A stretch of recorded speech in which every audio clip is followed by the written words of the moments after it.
Hello, and welcome to Adult Story Time. I hope you've been having fun with our nonfiction series. This is definitely a fiction series. It's a book written by Rabekcha D. Donaldson and her partner in crime, Larry Johnson. This is a book that's an anthology, so lots of little stories inside one big world. I hope you guys enjoy this one. This is The Arrest. At 1:57 on a recent Wednesday, Brent Cummings unfolded his 18-inch stepping stool and prepared to deliver a speech.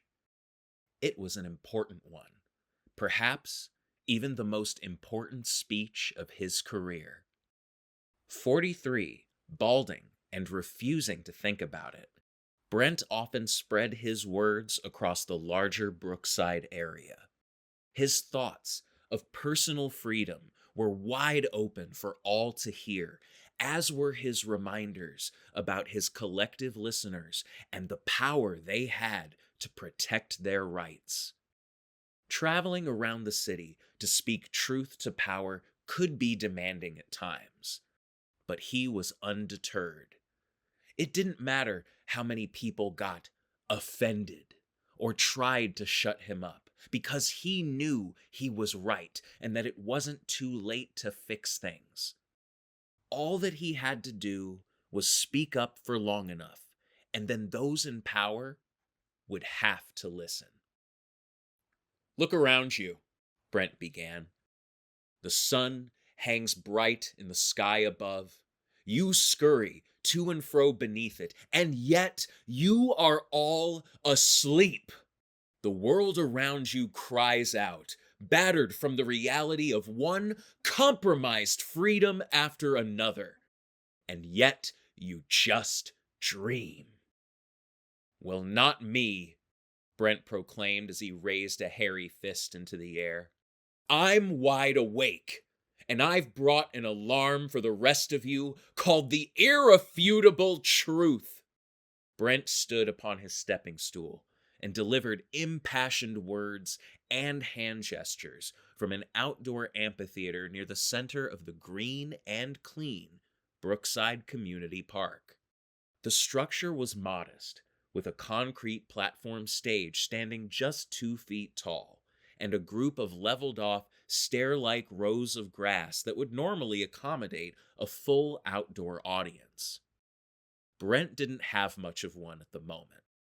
A person would stop here and there to listen for a minute out of confused curiosity, but most went on about their walks, days, and lives. Whether he was oblivious to this fact or not didn't seem to matter to Brent, as he continued railing off with increasing intensity to the 3 people in front of him. Well, there were technically 4 within earshot. A homeless man sat and rested in the back right side corner of the grass stands. He wasn't listening to Brent, as he was in the middle of a much needed sit down. But Brent still counted him amongst the almost handful of minds that his righteous actions would change. "Those people, if you can call them that, don't like you," Brent continued, "and they can't stand you as an individual. That's right.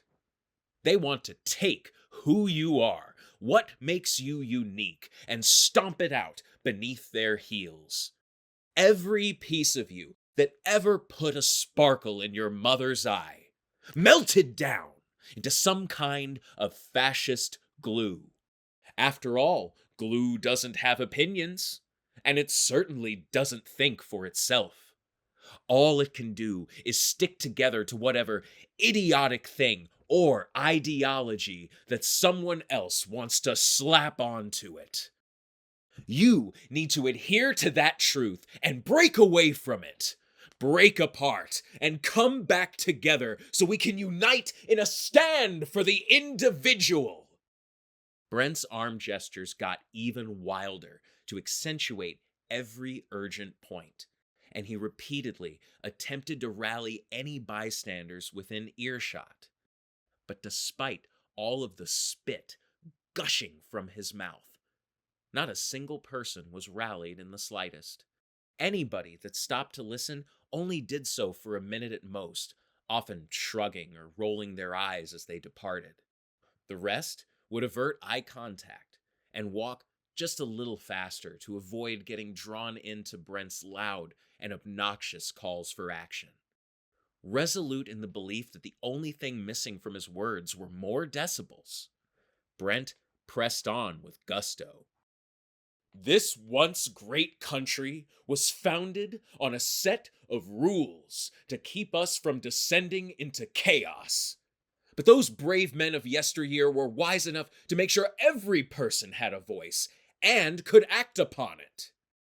He extracted a small stack of smudged papers from inside his faded jacket and held them up in the air. This Constitution, this truly magical piece of law and order, codifies our abilities of free speech, peaceful dissent, and the right to believe whatever the hell you want to believe. More than that, it can be changed, and it can evolve if we come together and decide to make it so. Brent tightened his grip on the paper. But they don't let any of us decide anything anymore, do they? They've robbed the independence of our souls by silencing our voices and punishing us for not sharing whatever they decide to call morals. Brent grabbed a gray Zippo lighter from his jacket pocket and lifted it up with his free hand to where he held the stack of papers. The swamp has run wild, and the new deep state is here, everyone. If you don't stop it, if we don't stop it, they will incinerate everything that made our country great with reckless abandon. He flicked the lighter open and ignited the flame with a small yellow spark. The breeze blew the fire onto the stack of papers, where it started to crumble and smoke as the flame consumed it. Brent, who had learned the hard way after the first time he started public speaking, released the paper and let it float down to the base of his stool before it burnt his hand.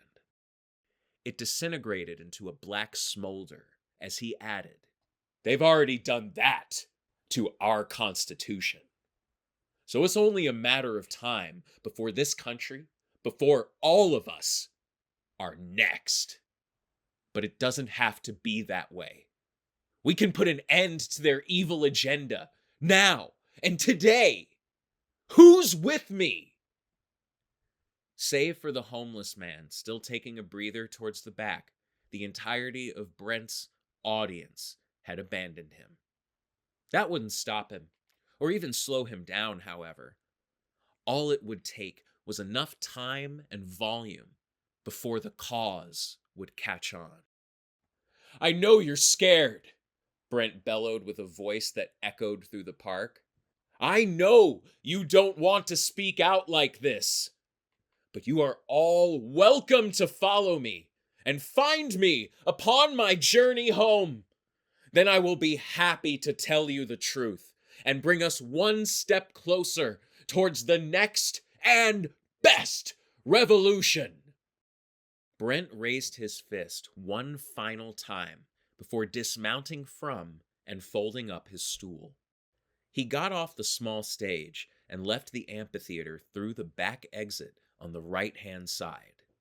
Every person he passed was subjected to loud proclamations of protest and calls to organize by coming over to his house. Unlike all of the people he passed on his way home, however, Brent failed to notice two things. The first was the resting homeless man, who Brent had only clocked as a tally on his internal audience count. He didn't slow down or even glance at him as he strutted on by with his stool folded underneath his arm. The second was the blinking light of a drone hovering hundreds of feet above the both of them, recording the two people from within the sights of its powerful camera. A bright monitor streamed footage from the drone camera as it zeroed in on the scene at Brookside Community Park. Brent was easily identifiable, and the homeless man stood out as well as he sat in the corner of the amphitheater. Boxes appeared next to their heads, and an array of letters and numbers flashed inside of each box as information was being accessed. Within moments, Brent's full name, Brent Jensen Cummings, materialized alongside other bits of information about him. The 43-year-old, 6'2" man lived within walking distance of Brookside Community Park and had previously self-identified as Native American. The accompanying photo from his old-style driver's license showcased an average skin tone that could pass in a few different ways, and a graying goatee that no longer dwelled on Brent's face at this time. Watching the monitor and typing notes was Jennifer, whose focus right now was divided but solid. She juggled note-taking with the phone call connected to the headset and microphone combo she wore over her auburn hair. Yes, that's right, Jennifer confirmed over the phone. the man in question broke code 374 before leaving the park, and we are following him now as he walks home. His name is Brent Cummings, and I am sending you the address right now. Copy that. Responded a voice over Jennifer's headset. We can send someone out right away to pick up Mr. Cummings. Even though they couldn't see her over the headset, Jennifer physically shook her head. I'm going to keep the drone on this one for now. He's listed at living at his current place of residence, but the information is a little murky. His mother might live there, I'm not sure. But I want you to be aware so we can minimize the chances of needlessly scaring the crap out of an elderly lady. Makes sense to me. Is there anything else? Yes, thanks for asking. Jennifer replied. There is another gentleman currently staying at the Brookside Community Park who was around during Mr. Cummings' code infraction. They appear to be carrying most of what they have left, and nothing is coming up from the drone's facial recognition protocols. Just as Jennifer described, the boxes of information next to the footage of the homeless man were all filled with blanks. He's not in the system, and we can't have him staying at the park, so I'll need you to send someone for immediate retrieval. That shouldn't be a problem. We'll get him off the streets at once. I do not recognize your supposed authority, and I do not excuse your lack of a search warrant. Even though both retrieval agents were only 5 feet away from him in the doorway of his house, Brent Cummings blasted at the two of them anyway.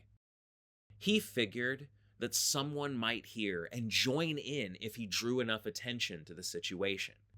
And if that someone multiplied into an uprising of the masses, then all the better that he roared at these fascists now. The retrieval agent to Brent's left, named Katrina, sighed. Doug, the other agent, moved past Brent to inspect the residence, taking notes and documenting everything with a smartphone camera. The house was adorned with fading lavender colors that decorated both the walls and much of the furniture. Modest wooden tables and chairs supplemented the space, and most of the house was clean.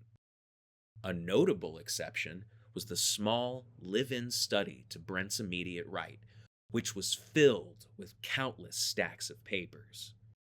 Some were copies of existing documents like the old U.S. Constitution and the Declaration of Independence. Others were collections of somewhat crude political posters with basic messages like, "Their eyes are watching," splashed across their pages. The horde of printed papers occupied nearly every inch of the dusty room, and Doug found some difficulty capturing all of it in one wide shot. Oh, okay. Anyways, Katrina responded.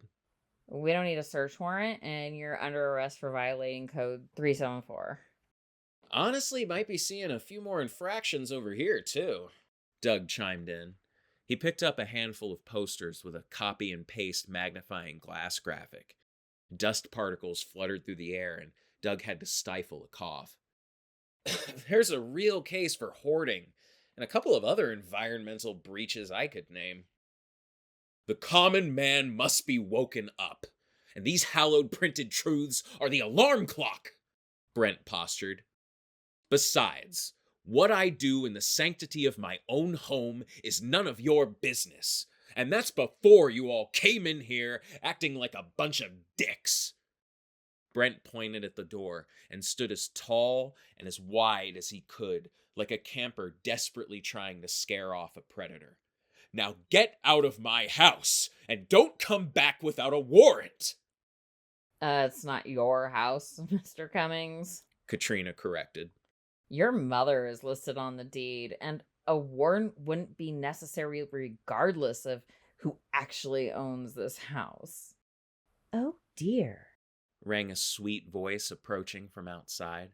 Katrina turned to find a concerned woman in her late 60s walking into the open doorway.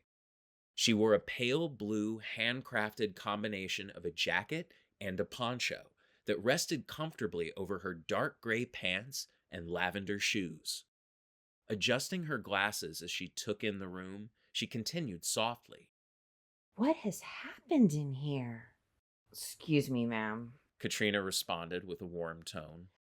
I apologize for the intrusion. Your son has broken Environmental Code 374 by littering and has additionally been setting fires in a public space. Dramatic situations require dramatic examples, Brent snorted. So to clarify, Katrina continued. we'll need to take him in, ma'am. Oh, Miss Cummings replied. Then, without skipping a beat, she added. well, that's all right then. Brent stared indignant daggers at his mother. I can't believe you're turning your back on freedom so easily, Mom.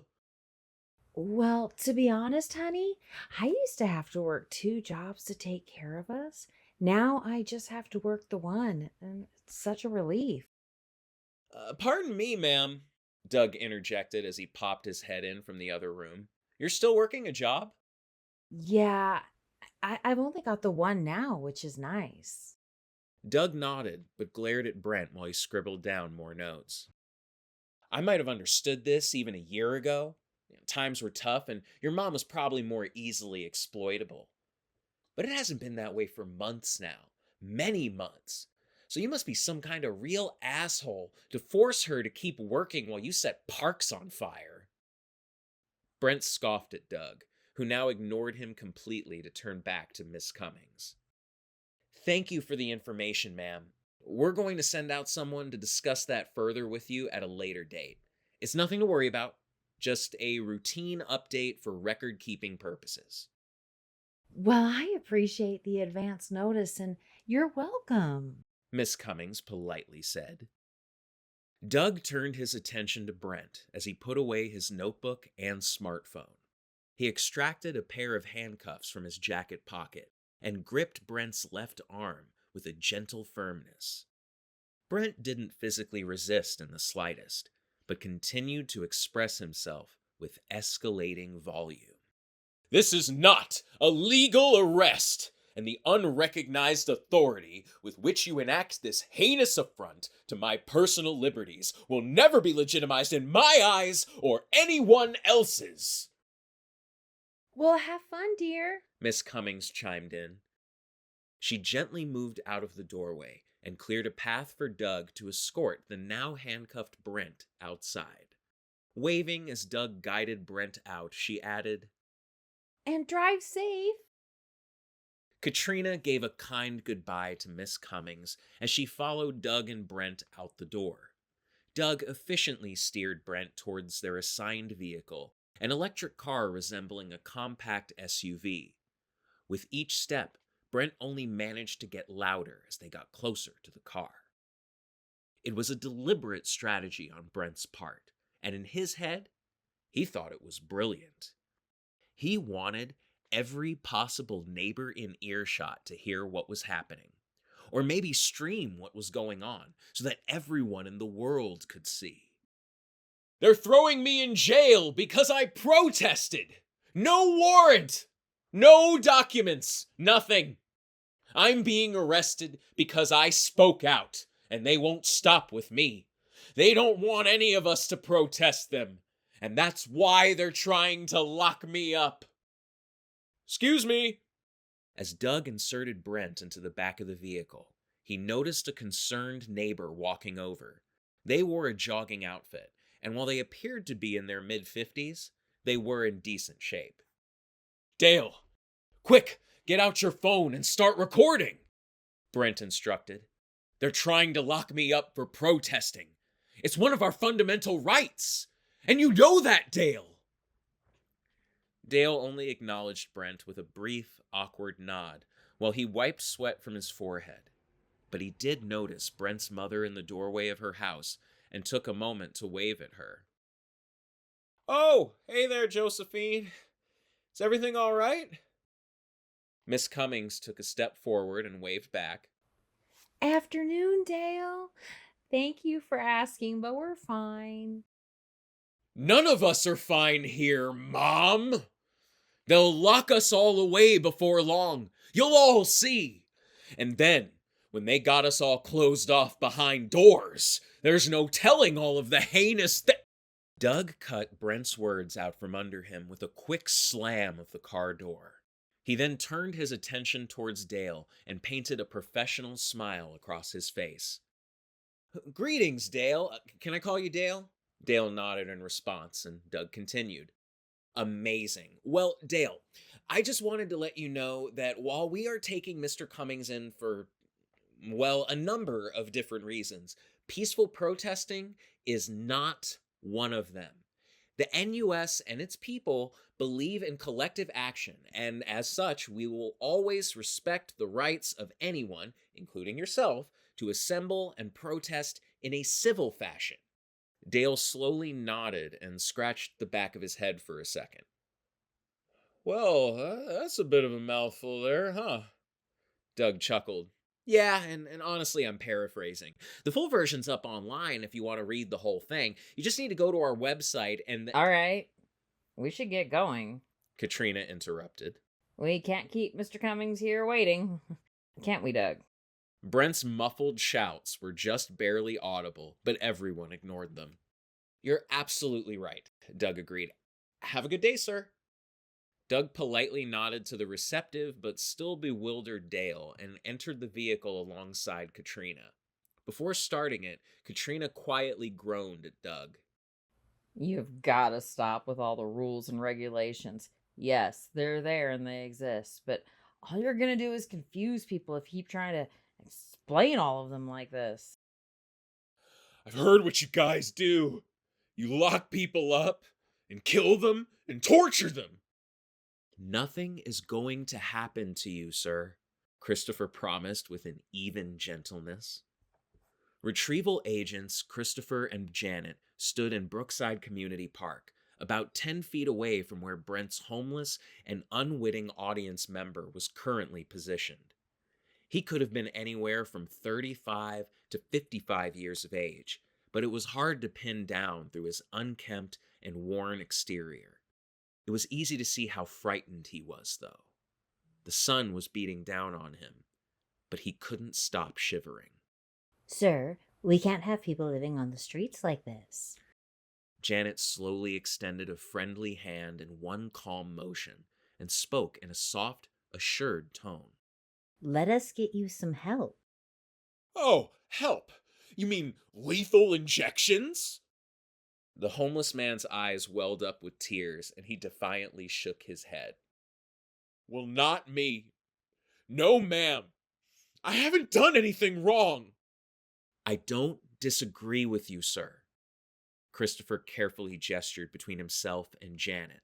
Neither of us have any problems with you, and we don't think you've done anything wrong or criminal. Our job is just to make sure that you are okay and taken care of. I know what taken care of means. I won't be lied to. We aren't lying to you, sir, although I understand why you might feel scared. Janet attempted to raise her hand and open it as a gentle gesture, but the homeless man backed away a half of a step the instant she started moving. As if a light bulb went off in his head, Christopher suddenly asked, "What's your favorite food?" The homeless man was caught slightly off guard by the question, and for a moment, it almost looked like he was considering what his answer might be. But then the moment quickly passed, and he narrowed his frazzled eyes into something of a glare. What does that have to do with anything? And why should I answer anything the two of you have to say? Well, everyone has a favorite food, and you're certainly a part of everyone, sir, Christopher responded. We can pick up anything you want to eat along the way. You just tell us what it is, and we can make a pit stop there first. The homeless man seemed tempted, but stiffened up when Christopher mentioned stuff like pit stop and along the way.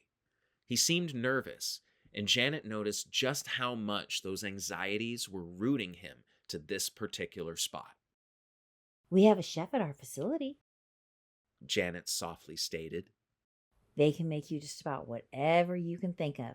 And between me and you, everything that I've had of theirs has been really good. No one's locking you up or putting you in any kind of harm's way. We just want to make sure you have a nice meal and a decent place where you can get some assistance. She smiled before saying, I don't think you'll be disappointed. Like the slow movement of a muscle, the homeless man relaxed just a little bit before tightening up once again. Oh, yeah? Well, what about if it's poison? I'll tell you what, Janet proposed without skipping a beat. whatever food you want to try, no matter what kind of food it is, I will have a bite of it first if you think it's poisoned. She glanced at Christopher. We both can, right?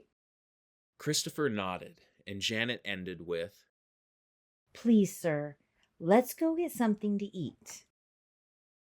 Stubborn and slow, the homeless man nevertheless turned and began to pick up the assorted belongings that were resting behind him. He didn't ask for their help, and both Christopher and Janet were fine with not offering their assistance. They were just happy that he was about to get into the car and chose not to stress over how he did it.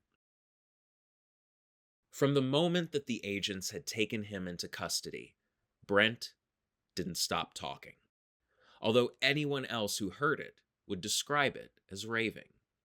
He had shouted through the entire car ride, protested through every second of processing, and didn't let up for a single solitary second when the two of them had handed him off to somebody else in this godforsaken building.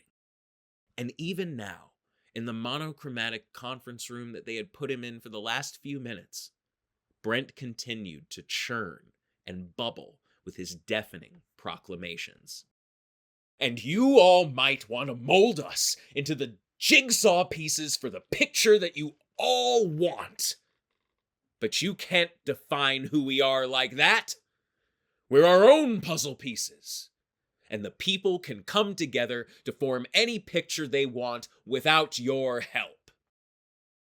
The young woman sitting across from Brent appeared unfazed by his statements.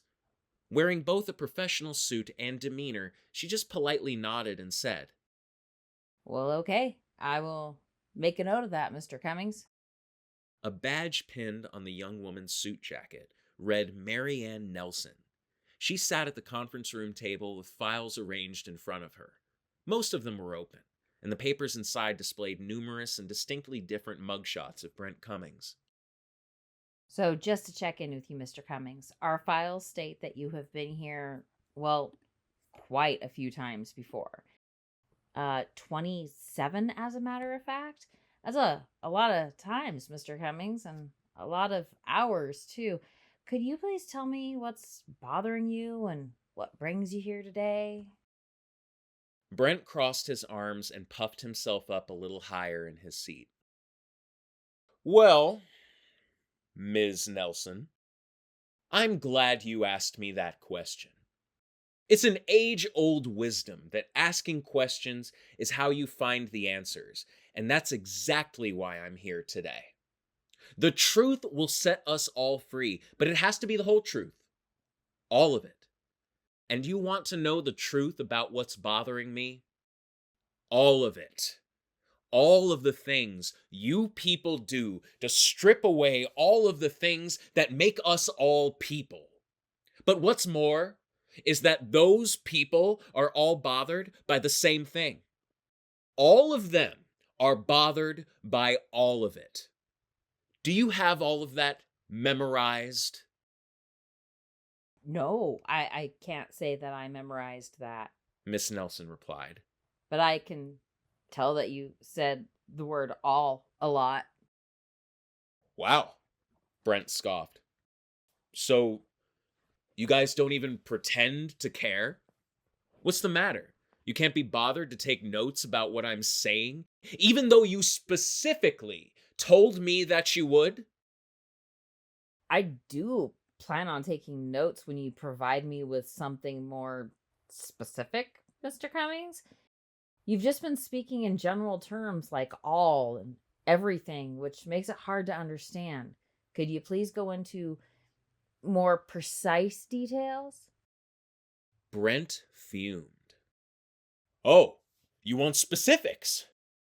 Brent leaned in before dramatically whispering, "How about the thought police?" That there are no thought police. Miss Nelson explained. We can't even monitor your thinking. I'm pretty sure we don't have that type of technology. She briefly paused and pivoted. Can you give me another thing? Maybe something that's more true? More true? Ha! So you want me to just say something else? Yes. If you could just tell me any of the things that are bothering you, then we'll help with those. And then we can all stop dealing with this. Ha! So, can't read my mind, huh? Yes. No, I can't. That's why I'm asking you questions. Fine. I just want to talk to your leader. My leader? She blinked a couple of times. Like, huh? I don't know what you mean by my leader. Brent held up a self-important finger. Don't you play coy with me. You know who I'm talking about. The person responsible for this anti-freedom fever dream that none of us are allowed to wake up from. She thinks she's some kind of queen in a castle, and that we'll bow down and thank her for spitting in the face of our rights. But it's not real, and it's not what any of us want. Someone needs to hold her accountable, and it might as well be me. Oh, okay. So that's not really how it works, but it's weird that one of the people that you like to call in charge is actually around today. Let me see if I can get you a meeting so we can stop this weird protesting thing that you do all the time.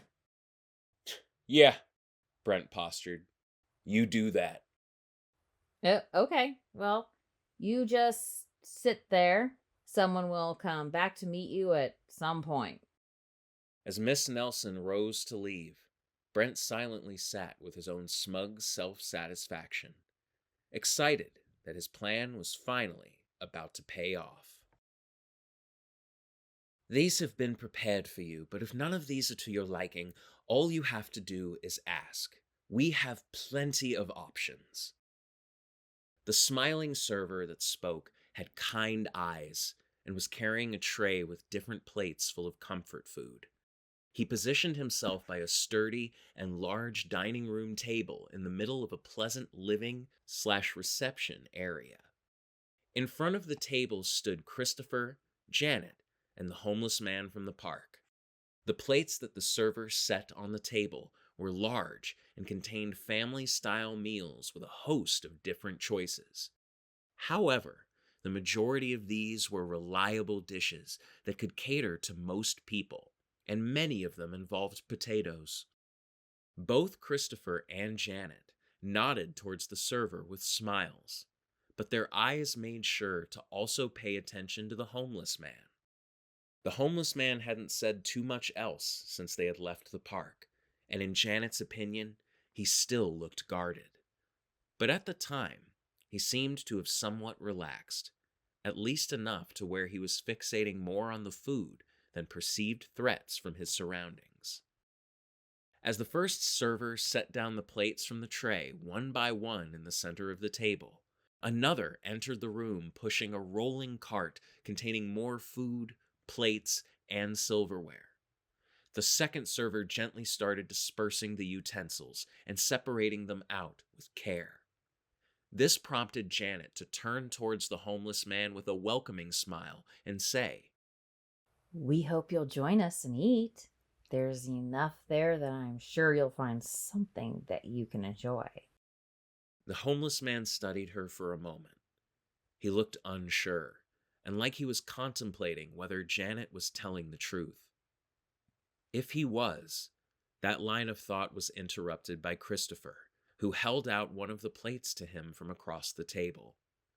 The homeless man didn't say anything, and deliberated silently for several seconds before finally accepting the plate that Christopher was handing him. With that, the three of them began picking out food and scooping them onto their plates. Outside of a couple of items here and there, Christopher and Janet mostly filled their plates with samples of the food that the homeless man was choosing. Before long, the homeless man's plate was filled to capacity with mashed potatoes, seasoned chicken strips, and a number of other foods that were familiar, home-cooked staples. The three then finally sat themselves and their plates down at the table. Remembering their promise in the park, Janet and Christopher each took a bite of their creamy mashed potatoes right at the beginning. After both their warm reception to the potatoes and the lack of any kind of poisoned reaction, the homeless man started digging into his own plate. The first sounds they made upon eating were unintelligible, but sounded satisfied. After a minute or so, Christopher leaned forward and asked, "Now, sir, do you mind if we talk while we eat?" Without taking his eyes off his food, the homeless man gulped whatever his last bite was before countering, "Why don't you guys talk while I eat?" You know what? That works. Janet exclaimed. I just want to introduce myself. My name is Janet, and I'm a social worker. It's my goal to help people who need assistance. Now, I'm not sure if you're down on your luck or if there's a disability or a mental health problem, but whatever it is, I would really like the opportunity to help and get to know you. "No, I'm just here for the food," the homeless man retorted. "I'm out of here the second I finish, and that's that." His words were quick, but lacked most of the agitation that he had demonstrated earlier. Okay, well, that's fair. Your clothes really aren't suited for the weather, though. Could we at least get you to stay a little longer so we could get you some new clothes or shoes? Maybe a shower so you could clean and refresh yourself. "Well, okay, these clothes are pretty ratty, so I guess I could use some help with some new clothes." Okay, great. That's not a problem. I will make sure that they have lots of choices ready for you. "You know, I see what you're trying to do. You can't lie to me. You're just trying to suck me in so that you can shut me up when you get the chance. See, I know what's going on." After a pause, he quietly admitted, "Food is good, though." I'm not even trying to hide this from you. I'm totally trying to get you to stay here. My whole goal in life is to not have people living out on the streets and make sure they have access to good food and comfy clothes. So, yeah, you caught me. "Sure." Then you start taking my blood, and then I suddenly get real tired and... "Oh, hey," Christopher interjected. "Sorry, I didn't mean to cut you off. I was just curious, do you have a favorite show or something that you used to watch? Like a comfort show?" "Man," the homeless man trailed off. He was a little stumped. I don't know. There was this show. Used to have that MacGyver guy on it. What the hell was it called? I really liked that show. Janet perked up. Oh my gosh. Are you talking about Stargate? Oh man, that's it. That's it. I loved Stargate. He then began an impromptu humming of the show's opening theme, which was more correct than it wasn't. Oh man.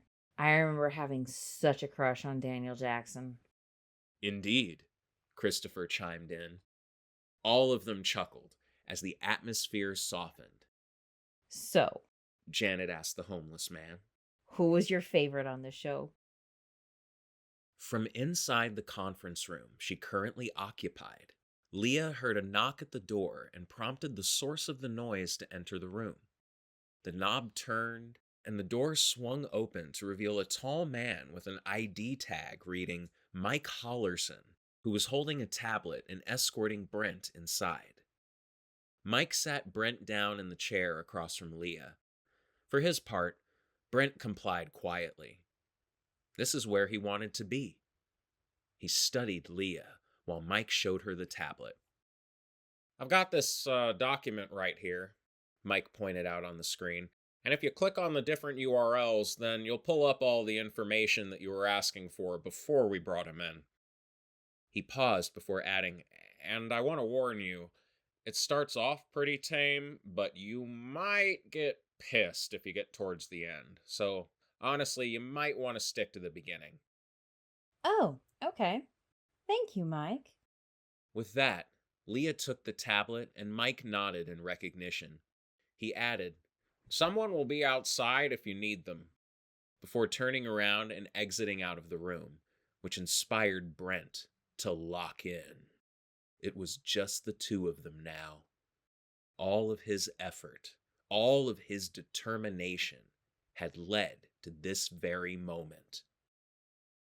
It was clear that Leah did not share Brent's enthusiasm for the situation, however.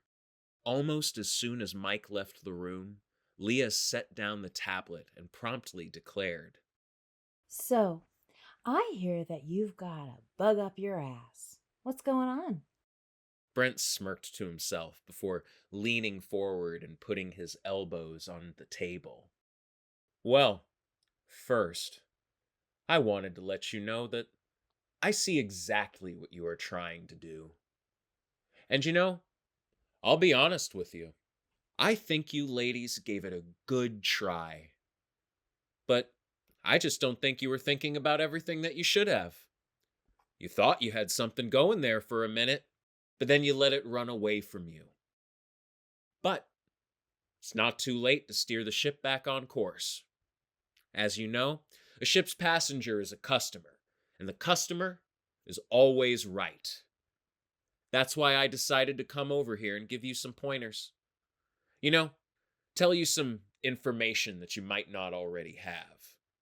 See, I don't know who raised you or where, but the world that I know is all about having your own voice. That world is about expressing who you are. And ever since the days of our founding fathers, it has danced to the beats of freedom and cooperation. Now, while you may not know what freedom is about, no offense, I'm sure you've heard of cooperation. And do you know the funny thing about cooperation? It's voluntary.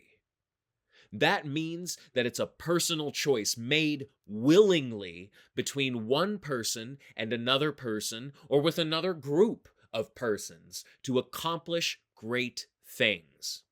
One, both, or even more of them could have made the individual choices to not cooperate towards a common goal. And while all of history might have been the poorer for it, those choices to not cooperate would have been valid. That's because choices matter. And while that might be news for all of the queen bees insulating themselves inside their hives, choices always matter in the real world. But that never occurred to you, did it? Not once. That has to be the case. I mean, just look at yourself. You control every little thing that people can and cannot do. and they go along with it because you have them running scared. And like the desk-sitting dictator that you are, you didn't have the decency to rob those rights away in person. You send your stupid drones and your robots to spy on all of us while you fidget in that suit. Cut off from anyone with any real-life experience that differs from your own. It's sad, Brent scoffed. Pathetic, honestly. You've gone too far to even have any idea of what you're doing, huh?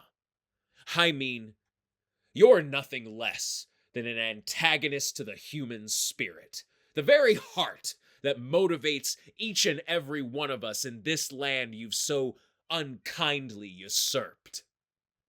You've polluted the liberties and rights that we breathe like air until we find ourselves literally suffocating like we are now. You all have ruined so much, and you don't even realize it. But that's okay, Brent smiled. I forgive you. That's why I'm here, after all, to offer you and all of us together a real shot at redemption. Leah hadn't looked up once before this point during Brent's long-winded rant. While she was listening, she had been swiping through Brent's files on the tablet and eyeing them with mild irritation.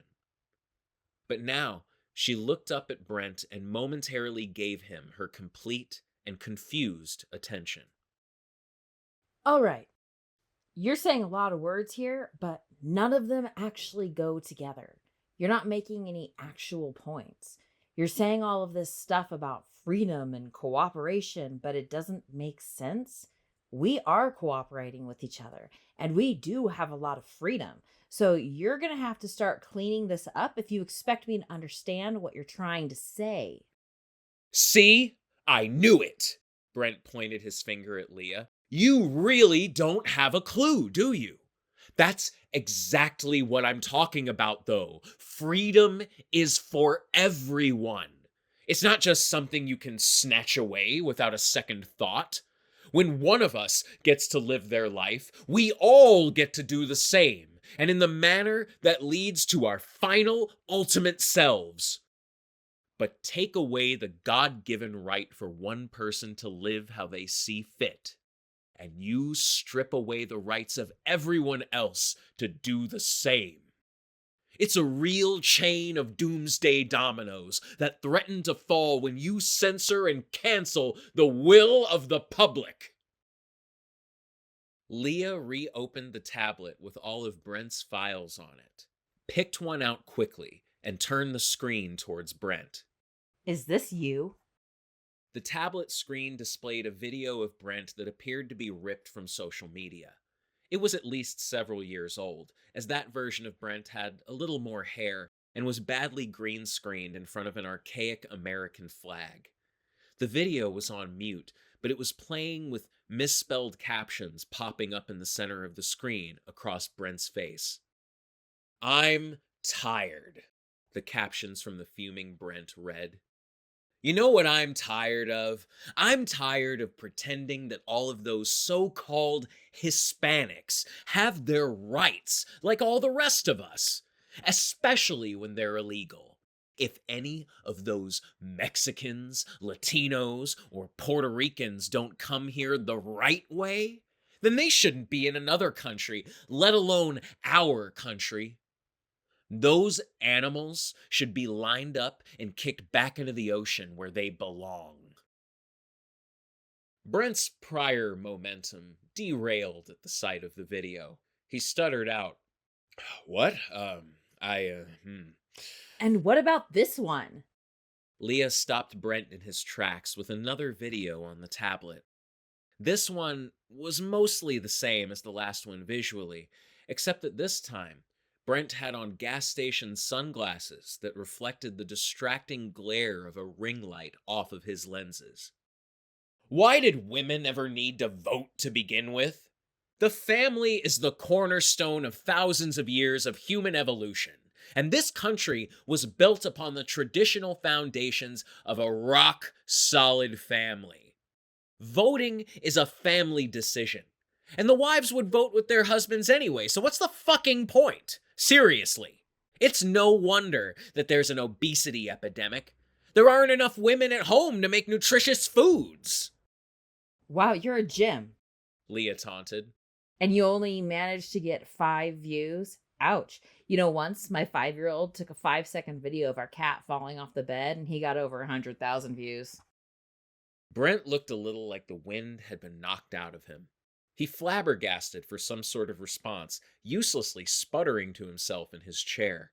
He started blinking a lot and seemed smaller somehow, but nonetheless kept trying to scrape himself back up. Now, listen, you listen Yes, to me. I agree. We should watch another one. Leah interrupted. These are starting to get really interesting, especially because it sounds like you're talking about taking rights away from other people when you just said that everyone deserves freedom and rights. What's that about? Before he could answer, Leah pulled up and played another video, this time with the sound on. This video had the same setup as the others, but Brent wore a green hat in this one that, when combined with the digital flickers of his green screen, turned the top half of his head into a sloppy mess of red, white, and blue. When a teenage woman has the unnecessary thought that leaving her house dressed like that is okay, she's just asking for something terrible to happen. Teenage women should know not to slut themselves up and down the street like they're better than everyone else. And when they don't, well, that's when the hammer strikes the nail back down into the wood where it belongs. A couple moments later, Leah poked her head out of the conference room door and out into the hallway where a man whose ID tag read Tomas Muniz stood. Hi, I think I'm going to need some assistance, please. Tomas nodded and he opened the door to enter the conference room. His eyes widened at the sight of Brent's body, shot in the head and slumped backward in his chair. A gun outfitted with a silencer rested on the other side of the table. You shot him? Leah nodded and held up the tablet.